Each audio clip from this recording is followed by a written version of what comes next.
Welcome to the EWTN GB podcast. This week I'm speaking with Pierpaolo, the Chief Executive and Publisher at CTS and fellow father. He's a bit ahead of me in the game, so I listen humbly. Here we go, straight into it. Piero, great to see you. Do we say Happy Father's Day or what? Yeah, I suppose so. Why not? It's Piero, one day a year in which we get to be celebrated as well. Piero, you're a father. How many? So I've been a father for just over 20 years, and I am father to 7 children, together with my one wife.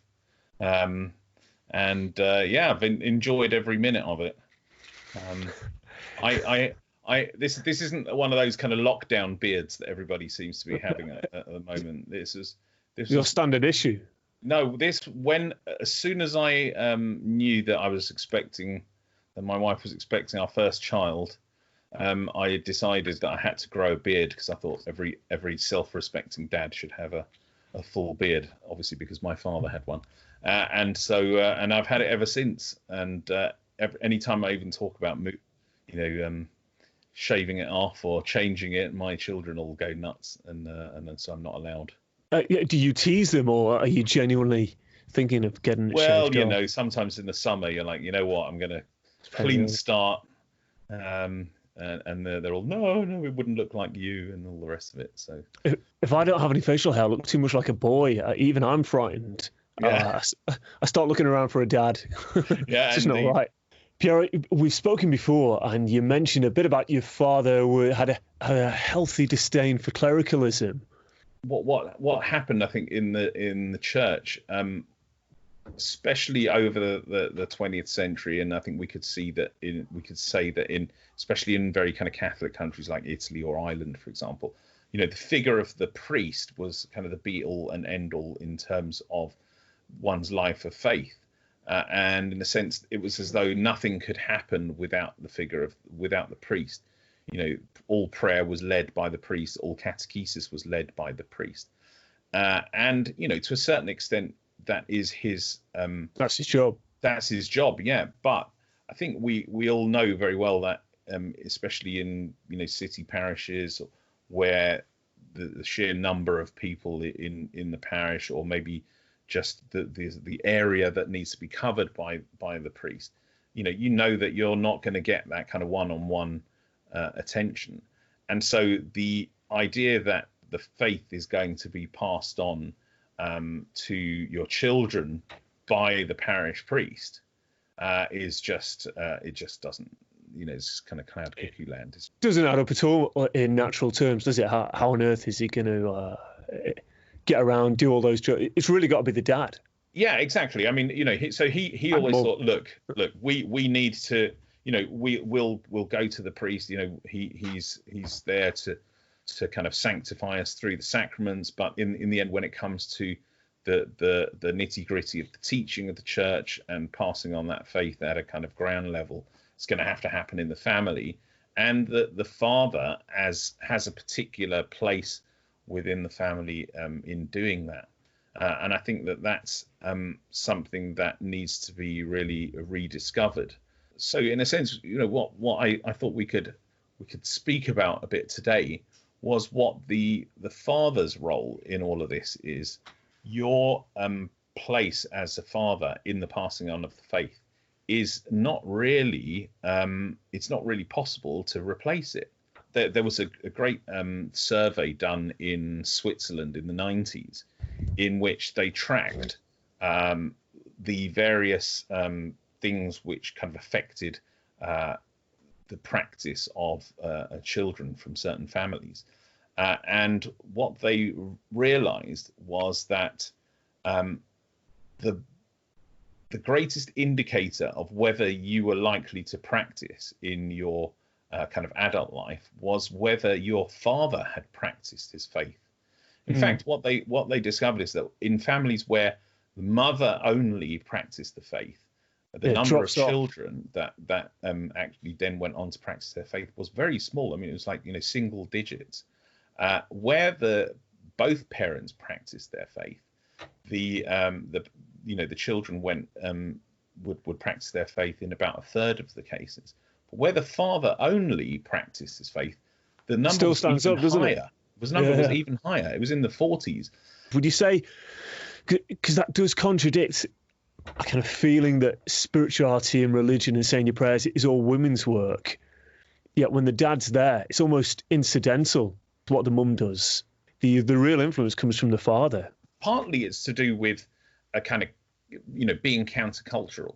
So, I mean, something that I think we've spoken about before is that practice of the faith and belief in kind of Catholic doctrine and in particular Catholic kind of moral teaching is so countercultural at the moment that if you're going to do it, you have to take a very sort of serious decision to live in that way. And so if to see your father, for example, fully practice the faith, and seeing that that's quite an unusual thing, as we've already mentioned, that does set you up to be able to take up that kind of really countercultural way of life. So I think partly it's to do with that, seeing something really unusual and following that on, but also it's to do with the influence that fathers have on the family. In the end, we can say that if we kind of move away from God's plan, there are going to be consequences. And obviously there's lots of people who are in situations through no fault of their own where that's not possible. But God, we see a plan that God has for humanity, and I don't think we should find it surprising that if you follow that plan, the things go are more likely to go in the direction that God wants for us.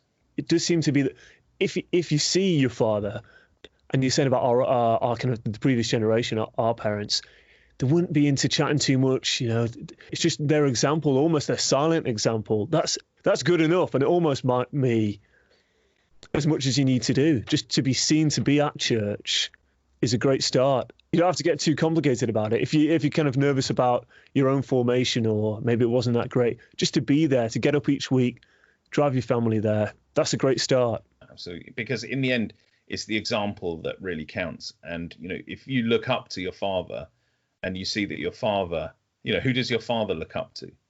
So if your father, in the end, looks up to God, then you're going to see that that's going to make a great impression on you. I mean, I remember going to confession and seeing my own father go up to confession before me, kneeling down, confessing his sins. I saw that was important for him, that he saw that there was somebody greater than him, which for me at the age of 7, that didn't seem kind of possible that there could be anybody more important, anybody to whom my own father would kind of kneel. And yet, seeing that was more important than any of the kind of catechesis that I received about confession, about the importance of confession. Piero, so many of our fellow Catholics, and even the unbaptized, don't take this role so seriously, or can't see the importance of it, or put it to one side. How do we get them back, Piero? Or if we have a first aid box, what should be in it for dads, for young dads, let's say? The church has spoken about the father as the bishop of his own domestic church. So if you think of the household as a church in itself, and we've seen this, become very real while the churches have been closed during the coronavirus pandemic, we've seen that each household does, in a sense, become its own church, and that church has to have its own kind of way of working and its own hierarchy. And the church says that the father is the bishop of the household, and that means that the bishop has certain kind of roles. One is the teaching role, the second is the sanctifying role, and the third is the kind of role of governance.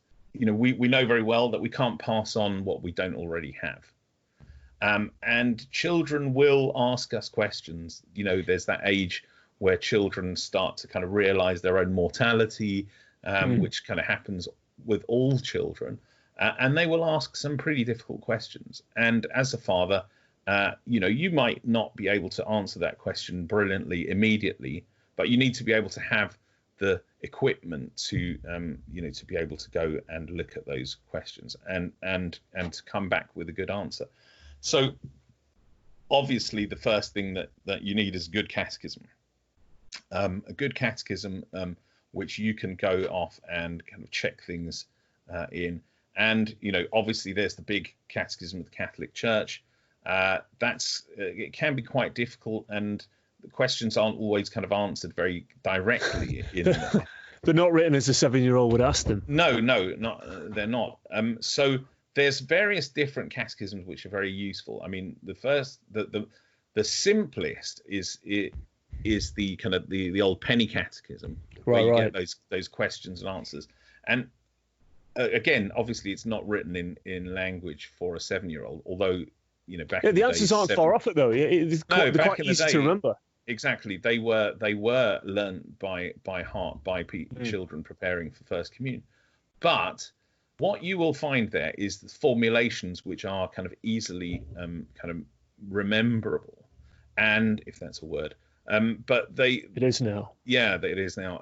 But what's very good is that if you kind of fix those definitions in your mind and then speak around them, you won't go kind of far wrong. So I find that very useful. Another really useful resource is something called UCAT, which is a catechism, question and answer catechism that was written especially for young people, but is actually, I think, very useful for people of any age. The answers are a bit longer, a bit more discursive than the answers that you get in the penny catechism. But that is a great place because you will often get answers which are very pointed, because the questions are the kinds of questions that do come up. So that's a good one. I like UCAT, and I've used that a lot in sort of double checking some of the more difficult questions. Another thing that I spoke about was about the bishop's role in sanctifying his people, and I think that equates in the family to the role as the kind of the person who heads up the liturgy of the household church. When you say liturgy, there'll be a lot of Catholic dads who will think, right, time for me to step back and for the priest and women to step forward and sort out whatever all that is about. What do you mean by liturgy in the home, Piero? And does it primarily involve the man? The bishop is in charge of the liturgy for his diocese. So, if you've got any problems with what's going on in your own parish liturgy, the person that you have to take that up with is the bishop. And so, maybe the father doesn't have to lead every single liturgy, but he has a responsibility for it. And I would say that one of the most important things is that he ensures that the liturgy is kind of well resourced. There's nothing worse than going to a mass or where the things that are used for the liturgy are kind of ugly or bad quality and so one of the things that I think you need to watch out for as a dad is that you have beautiful things in the home that you can use for these home liturgies, these home moments of prayer. Now, it's always good to read the Bible out of a beautiful book, so that everybody can see that is a book which has a place of honor in the home, that it's a beautiful book. I mean, once upon a time there was the tradition of having a family Bible, a big, leather-bound book with illustrations that was there in the home, and it was something that was kind of passed on almost from generation to generation. Another thing would be there's a definite kind of fashion for making sure that there's always like a candle lit during moments of prayer, and I think it can serve as a good kind of way of turning a room that you use for other reasons into a kind of a more sacred space, rather than go for a kind of minimalist sort of tea light. Go buy a nice sort of church pillar candle. How far does this extend, Piero? I'll go in some Catholic homes and there might not be pictures of, if you go around Ireland, there'd be, even if they stop going to mass, there'd be pictures of Our Lady and Sacred Heart. Would you say liturgy extends to all this? What's on the walls and what's in different rooms? These things need to have a place of honor. I think it's, if your picture of the Sacred Heart is hanging behind the kitchen door and it, never gets a peep out, then, it's a countersign. It's an anti-sign. I might just say a word for all the Irish Catholic mothers out there who post all their, if not all, their prayer cards on the inside of kitchen cupboards. Right. Many a time I go for a cup of tea and a whole host of saints are staring down at me, reminding me of their great works and call to prayer. Well, we have a little bit of that. My wife has an icon of the baptism of the Lord with the water kind of showering over Christ on the inside of the cupboard where we have the washing machine, and I think it's very apt.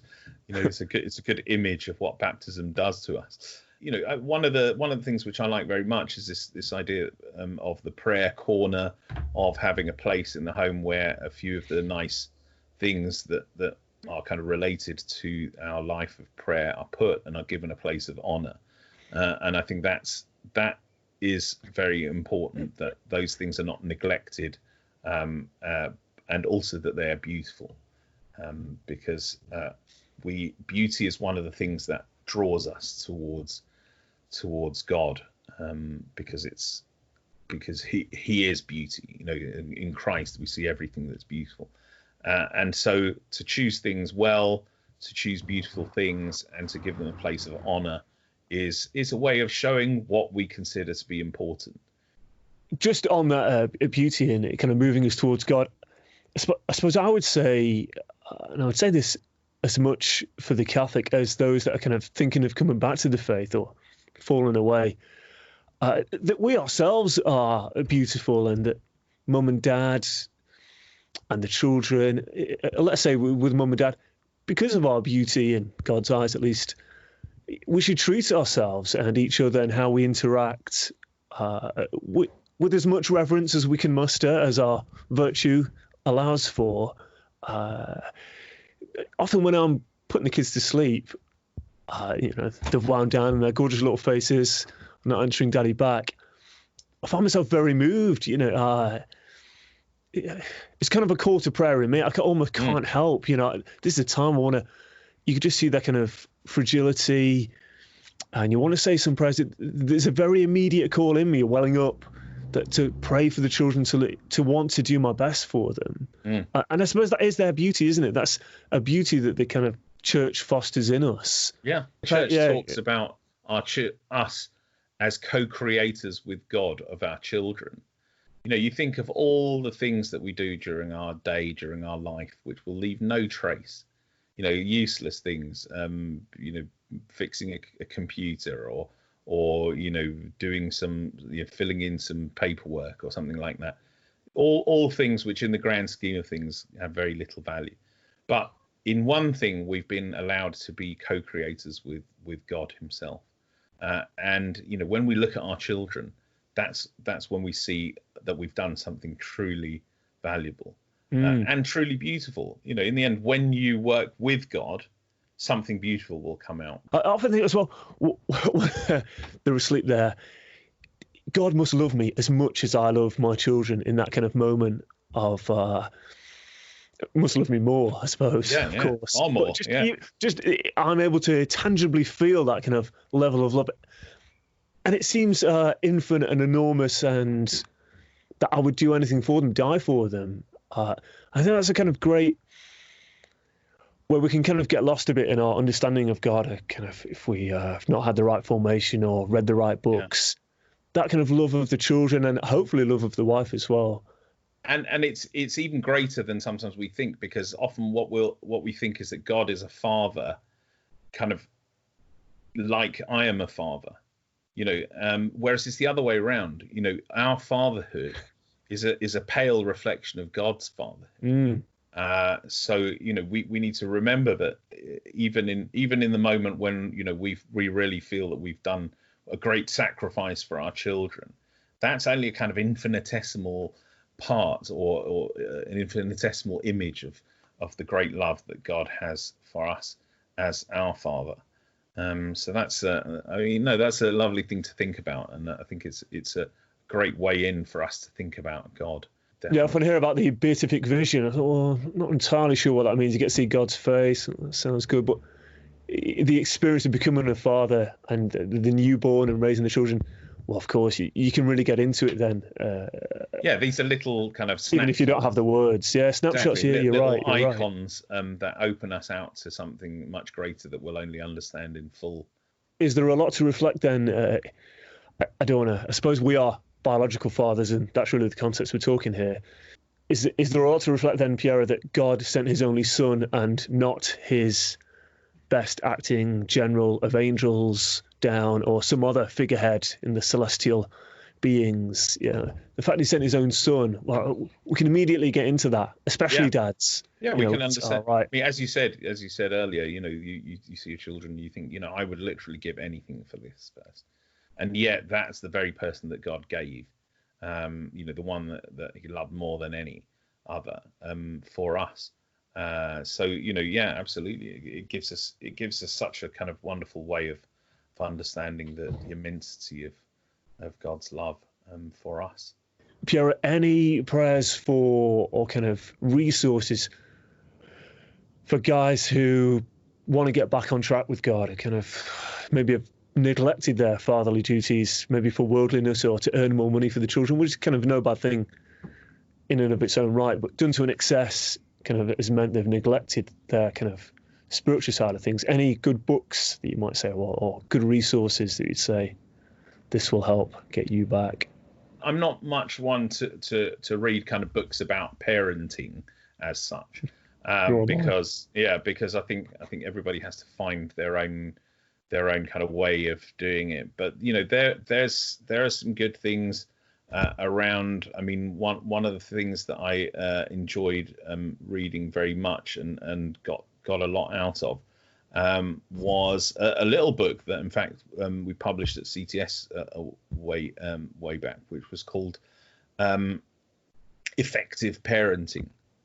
And one of the things that I really drew from that book, which was very, very good, was about creating a kind of a family culture, which allows the family to kind of strengthen its faith, strengthen its influence, even when the world outside is saying very different things.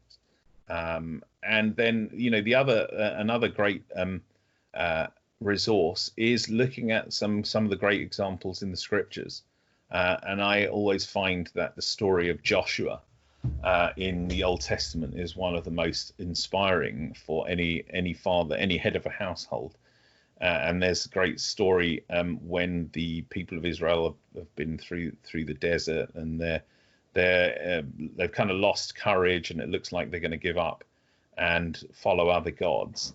And then Joshua says to the people, he says, well, okay, you guys go your own way if you want. He says, but as for me and my household, we follow the Lord. And that for me it always brings a bit of a lump to my throat, because in a sense, that is the ultimate line that every father should say. The whole world can go to hell in a handcart, but as for me and my family, we follow the Lord. Yeah, I would echo those sentiments. And the other one you kind of famously use, I've heard you use, is you got to hold the line, which is messy work, isn't it? Certainly with your own children and maybe members of your wider family, you kind of almost, God's often calling us out, isn't he? We can't go meekly into these matters. We kind of have to take, and the mother will look to us, I think. To leave it to the mother is a real dereliction of our duty. Yes. Why put that weight on her? She kind of has other naturally occurring business to be tending to. So much, so busy, so many things that take her kind of attention, during the day, during the night. We need to be there as a kind of rock, as solid, ready there to go to mass on time, with regularity as well. One of the things that I learned from my father, it was just to be kind of very regular. That, if that's the time, that's the time that we go to mass, and that's what we do as a family. And then it becomes, all those other questions that kind of can come up, I don't want to go today, or it's too early. They can be resolved without getting into any theological issues. Yeah. So it's Sunday, it's 11 a.m. and this family goes to mass. Get with the program. It's just what we do. The writer I was talking about earlier in the effective parenting, a guy called Jim Stenson, he calls it the power of we. He says, this is what we do. We as a family would do this, and that can be very effective, and it creates a culture, and a culture of life, a culture of love, a culture of Catholicism. That culture can go down to things which you may think are very unimportant, but which actually provide it shows your kind of hierarchy of values. So one thing, for example, is going to mass in one's kind of Sunday best. Okay, well, that may seem like a way of showing off, for example, or being very preoccupied with externals. But what it can do is it says, if your dad puts on a suit and tie every day to go to the office, but goes to mass dressed worse, then what does that say about what gives? What does that say about the relative importance of mass vis-a-vis work? And that kind of thing, that is a language that children understand very quickly.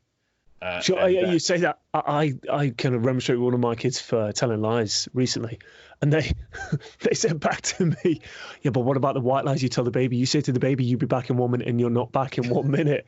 I thought, oh, genie, mate, And they do see it, they do pick it up, don't they? As stony-faced and as annoyed as they might get, they do see the standard we set, Piero. The idea of making Sunday special is very important. You have to be able to show that Sunday is different from the other days. Piero, are you expecting breakfast in bed come Father's Day? Will there be a little moment you're looking forward to? I must say, for me, cream with coffee, 2 sugars, and a pancake with maple syrup, and that's me. I'm set. Your thoughts? Okay, well, I'm going to go down the Italian route and a little kind of pre-lunch aperitif. I'm a bit old. I haven't got into the Negronis yet. I'm still stuck with the Aperol spritz. But one of those and some nice olives before lunch with the kiddies in the garden would be wonderful. That'll do you, Piero. Great to chat. Thanks for your time. Thanks.